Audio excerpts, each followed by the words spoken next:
Greetings, fellow test subjects. Test subject 1337 here for Aperture Gaming. They make it, we test it, you play it.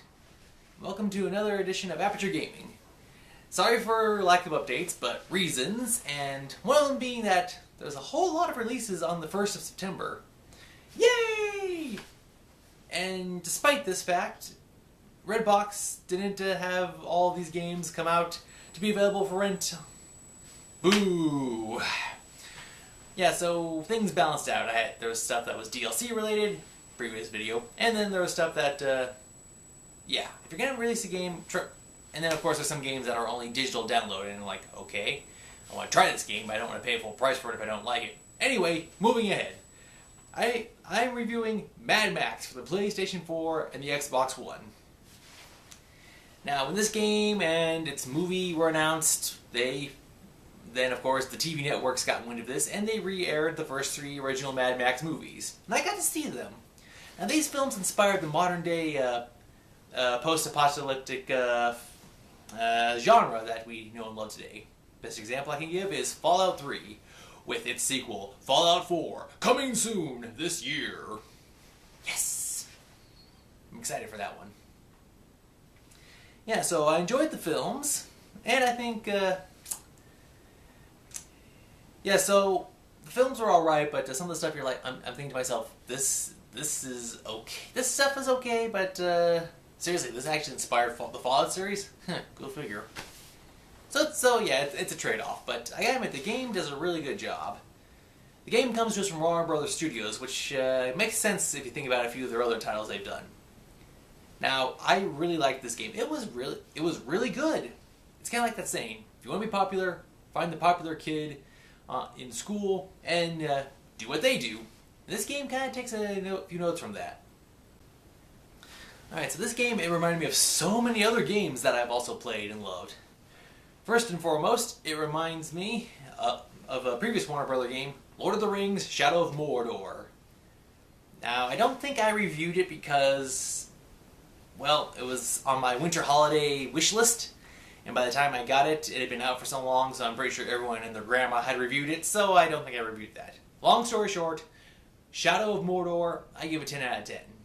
Especially I like how it's like a hybrid. Someone described it as a hybrid between Assassin's Creed and Batman. And it works. Yeah, it does work like that. And, yeah, so Batman, Warner Brothers.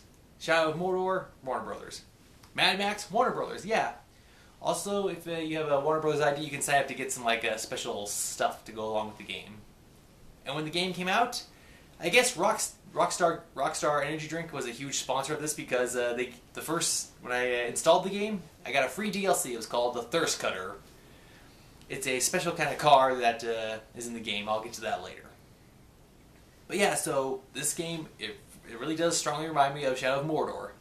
Especially with the fact that, along with Max, there's a character, I swear, it is the human equivalent of Gollum / Smeagol. Seriously, he's a Quasimodo-esque hunchback character named Chumbucket. And so yeah, and I gotta admit, he falls into the category of competent AI support character. He's like almost right there with Elizabeth from BioShock Infinite. And he's really good. It's really awesome. Yeah, so another support character you get is you get a dog. So it's kind of like at least my second comparison. Fallout 3. You get dog meat there. You also get a dog in this game. Helps you with finding various things.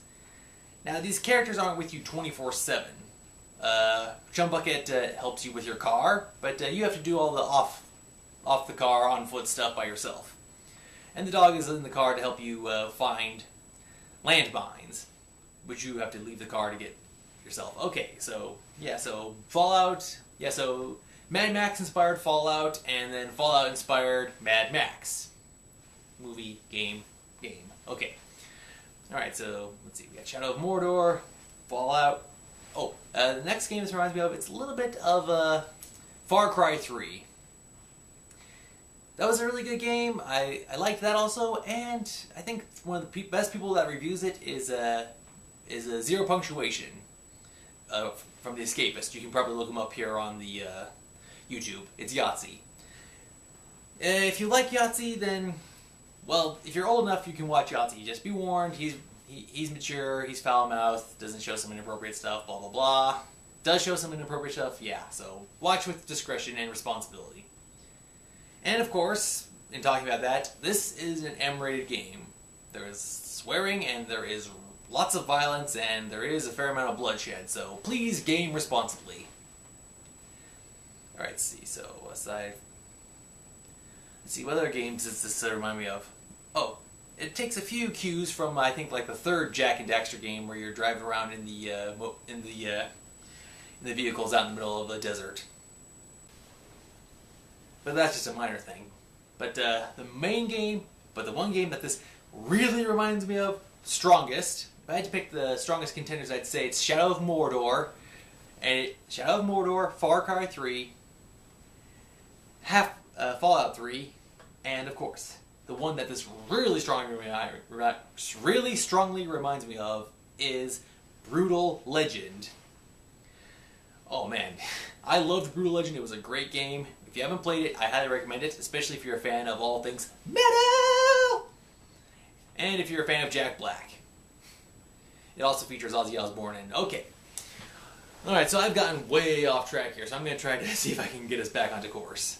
The game, it's Mad Max. Now, I've been playing the game, and I'll be honest, I have not seen Mad Max Fury Road. Honestly, I have not. I saw the first 3, but I never saw the film, so I was like, okay. I see elements from the movies in this game, and I see elements from other games in here, but if there's stuff from the Fury Road, it is going completely over my head because I have no idea what's going on. So I checked with a friend of mine who had seen the movie. He asked, do they mention characters A, B, C, or D? And I said, no, they do not. So either the events in the game take place before or after Fury Road. I'm not 100% sure. I'm sorry. I'll have to check the film later myself to see that. So you're Max, you're driving around the wasteland, and it's really great. Wasteland is divided up into maps, and there's like strongholds where you can collect scrap for various projects. There's a safety zone where you can repair your car. And getting back to Chumbucket, he actually he rides with you. He hands you stuff for, like, if you build a sniper rifle, you can use a sniper rifle. If you have a grappling hook, you can use it for car combat. And if your car is damaged, if you stop for a moment, he will actually repair the car and help it get back to normal. So think like it's like kind of like a little bit of the element from the old Star Wars pod racing game, only instead of just doing a partial repair, you can actually fully repair your car. Environmentally wise, it's pretty well, I hope you like looking at the desert, because there's so much dry land desert environment. Eesh, well, it is post-apocalypse and whatnot. Yeah, so there's there's sand, there's dust, there's dried roads, and you see a lot of scrap from like various things. And based on what I've seen buried in the sand, you're driving on the ocean bed, the seabed. The water must have really evaporated or is really withdrawn. So yeah, so you're not in any real specific location. You're not like in the middle of California or some other recognizable place. So but in keeping true with its theme to its location from the Australian series, all the seats and all the driver's seats and wheels are on the right-hand side of the car. It's a really good game. So here's what you do: drive around, but then you have to do some stuff on foot, which includes combat with a shotgun, hand-to-hand fisticuffs, sneaking into some places. You can do like stealth takedowns, or you can do melee takedowns. You also have a sniper rifle for the long reach out and touch someone. And it's really cool because so much time has passed. There are lots of things that are different in this game, like how society works, how it's crumbled, and like the sniper rifle, they call it the long shot. So yeah, and of course, Chumbucket sees Max and his car as like some divine spirit or entity, like supposed to be some kind of, like, he's a savior, and his car is like some angel from the heavens. So yeah, society has really crumbled since whatever happened in the Mad Max series. But it's a pretty good game. But yeah, there are some elements that are definitely not for children. Well, and it is an M-rated game. Graphic-wise, it looks really great. And as you go around, you can drive, you can do stuff, you can unlock cars, you can unlock bodies for your car that you drive currently. And like I said, with the Rockstar energy drinks, you can actually switch cars, and one of them is called the Thirst Cutter. Yeah, you get a car frame, and then you have to pick which body. And don't worry, you're like, oh no, I picked this body, but I want to use this other body. It's alright. As you drive around the game, you can find the other body parts scattered, and then you can go back to your lair and switch at random. And then they have a menu where, when you're not busy fighting off the wasteland, you can actually switch out the body, or you can as for the car itself, you can upgrade it. Think like the Jackdaw from Assassin's Creed Black Flags. You can make your car stronger, you can make your car faster, make it harder for enemies to jump on you, make it so you shoot flames, make it so you have a powerful grappling hook. There is so much going on with this. It's pretty awesome. And you can upgrade Max also, combat-wise. What he wears, he can take more damage. His facial hair doesn't really change anything. How hard you punch, how much ammo belt you have. Upgrade your shotgun so it has 2 barrels.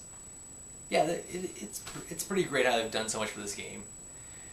And as you drive around, you can find stuff, either by finding it by driving right up to it before it's too late to realize you're being shot at, or you can get into this hot air balloon to look around and scan the wasteland. Again, Assassin's Creed, Eagle Vision, and Far Cry scouting enemy base. Yeah, this game is amazing. Sure, it has its flaws, like, now on the one hand, it has a big world, so I like that because that gives you a chance to explore everything. But on the other hand,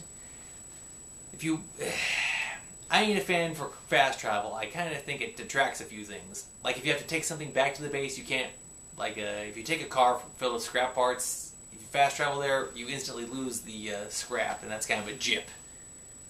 Yes, but, yeah, so you gotta be careful driving around, because, like, it is very huge out there. One thing that's kind of good and bad, but it has a perfect fit to it, like when it works and when it is against you. Consumables. Because this is a post-apocalyptic world, you can't just instantly go to a shop and say, hey, I'll buy 20 potions because I have 1,000,000 coins. No. Here's what, your car actually consumes gas. So as you're driving around, you have to fight off the enemies and you have to keep an eye on your gas gauge. And then you have to, like, find a base. Some bases, they actually have gas tanks, so then you have to check the tank to see if it's full or empty. Then you have to go back to your car and you have to actually keep it fueled. Now you can carry one tank with you, one spare tank with you at a time, and you can upgrade it so your car uses less and less fuel. So I think it's pretty creative. Also, health-wise, you can drink water from your water bottle to help restore your health, and then you gotta find water areas where you can refuel your water tank. And then there's stuff, and then there's upgrades in the game. You have to look for scrap. Blow up cars, or find scrap in bases, or find cars that are worth money, scrap money, and take back to your central base. Just don't quick travel. Yeah, so I like how the game has an emphasis on some of the consumables. It's pretty awesome. And also, one of the ways to upgrade Max is if you complete certain challenges, you get these tokens, which you then speak to this wandering mage sage person. And even though I said earlier there's no real world place that this is connected to, I think you're in the seabeds, you're very close to Australia. Because, like I said, that's where this series came from. And based on how you speak with, like, the sage, when you go up to meet him, there's all these drawings and symbols. I think it's the symbols from the Dream Time from Australia, from the Aborigines of Australia. Oh man, I'm sorry. I've been ranting and raving about this game, but yeah, this is longer than I normally do a review, but you guys are worth it, so yeah. Thank you for your views and your support, and for sticking around with me, and for your patience for my lack of videos as of late. Especially from me and from anyone else on this channel. Anywho, it is a great game. I would highly recommend it. If you're a fan of the Mad Max series, you'll love this. If you're not, I still think you would enjoy it. Especially if you like driving, combat, and various other things. Like I said, the environment, it's not that much to look at, and you may have to fast travel every now and again, but it all balances out, and like I said, the consumable aspect, both good and bad, so can't praise it, can't haze it. So, let's see, what do I give Mad Max? This is a tough one. I really like it, and I think, you know what? I was going to give it a 9.5, but after thinking about how it has all this inspiration that it has made, and all the inspiration it has taken from other games, and how I liked all those other games, I am proud to give Mad Max a solid 10 out of 10. Very good. It's a very good game. I recommend you pick it up and you give it a try. Okay, so that's all the time we have for this episode. I know I ran over, and I'm very sorry about that, but thank you for watching. Until next time, this has been Test Subject 1337 for Aperture Gaming, saying thank you for watching, and game on. And as I said, this is an M-rated game, so please game responsibly also. Have a nice day.